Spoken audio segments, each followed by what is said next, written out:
All right, guys, here's a little bit of more detail on the mounting of the LIN-8 or LIN-6 or T3 in the grill of the Chevrolet here, the way we mount them. So on this particular one, it has active shutters. I don't think any of the other ones I've done so far had this. So we're using our bracket right here. And the way I did it is I'd mount the brackets backwards like that.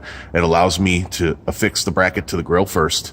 And then I use the gasket and the screws included to mount the light to the bracket. Of course, I wired everything up and armored it.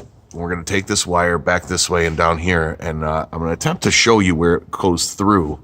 You see the active shutters. We want to stay away from that, and you can kind of see where my chase zip tie here is going through that hole right there. Now it's the same on both sides. It's in front of the active shutters, so we're going to come down with our wire right along the side here, and then go over behind to the light. All right, let me show you where that gets you out under the front here. Now we took our panel off here, of course, and you might not need to do that actually. And then way down in there, you can kind of see it right in there. Let me get a light for you. Hang on. All right, so it's a bit hard to see, but it comes out way down in the bottom down there. And as I pan away here, maybe I can show you a little bit better. Sorry, man, this is just fighting me to the death with the focus here.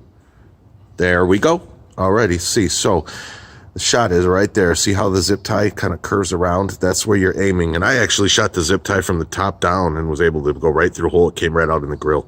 So the benefit to this method is you don't have to pull the whole grill out.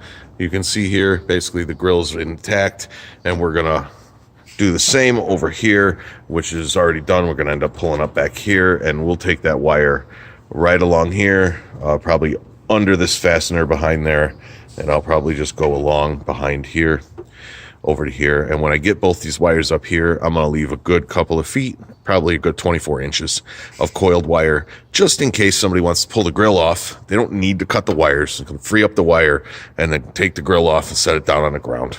So then I'll run the wiring this way forward and through the firewall. So that's the detail on the grill lights. Let me show you the hideaways that we did in the reverse on another vid.